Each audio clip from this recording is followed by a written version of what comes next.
The attack on Springfield was an Indian attack on the settlement of Springfield, Massachusetts during King Philip's War. Springfield was the second and final major New England settlement burned to the ground during the war. King Philip's War permanently ended the harmonious relations that had existed between Springfield's settlers and the region's natives, and resulted in decimating 82% of the Native American warriors, and 23% of European settlers. The attack on Springfield was one of the Native Americans' greatest successes during King Philip's War. Background: after years of encroaching upon the native New Englanders' land, decimating the native population with European diseases, and perpetuating violence against natives, such as in the Pequot Wars in Connecticut, and also in the famous incident that resulted in Springfield siding with the Massachusetts Bay Colony rather than the Connecticut colony. Many natives had grown distrustful of New England's English settlers. In 1675, the leader of the eastern Massachusetts Wampanoag Indian tribe, Wa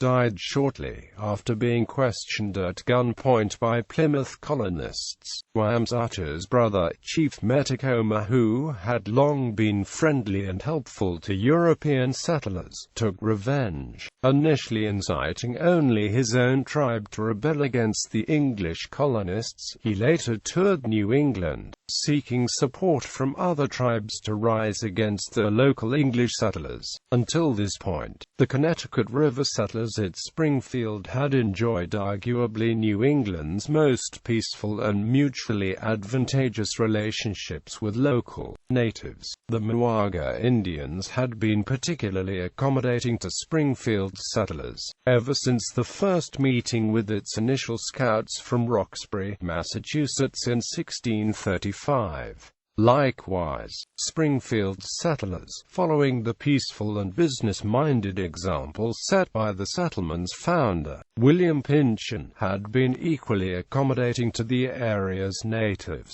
Unlike settlements to Springfield's immediate south, such as Hartford, Connecticut, which had fought the Pequot Wars, and often treated natives as opposition. During its first 39 years of existence, Springfield had never suffered an Indian raid. Until 1675, it had been very common to see natives walking through Springfield streets, visiting with English settlers and patronizing local businesses.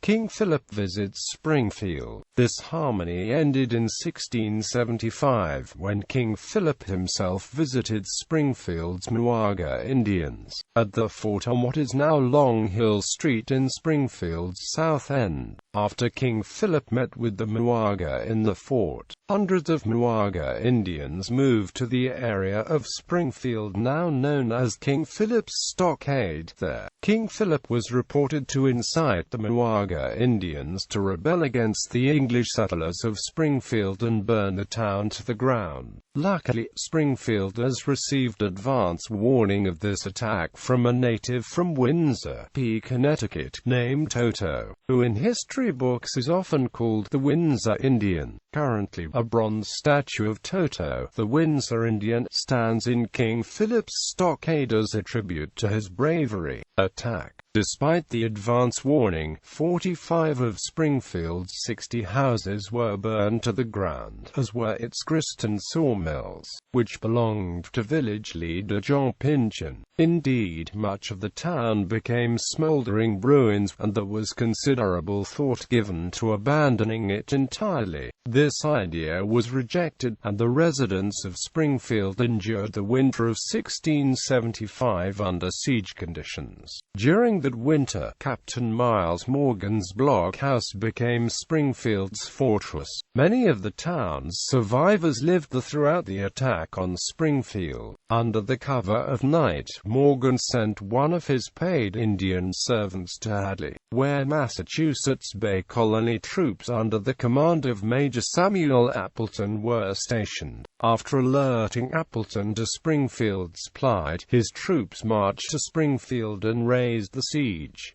Aftermath and legacy. During King Philip's War, over 800 settlers were killed and approximately 8,000 natives were killed, enslaved, or made refugees. The war ended in the summer of 1676, when colonists shot Metacoma twice with a musket, leading to the Native Americans' surrender. Following the war, Springfield natives, who had been frequently seen around town in the years preceding the war, were rarely seen. Thereafter, the fighting between their Connecticut River Valley's originally peaceful native inhabitants and the English colonists continued for over 100 years, sometimes aided and abetted by New France. The peace that had enabled the settlement at Springfield to flourish in its early years was forever broken.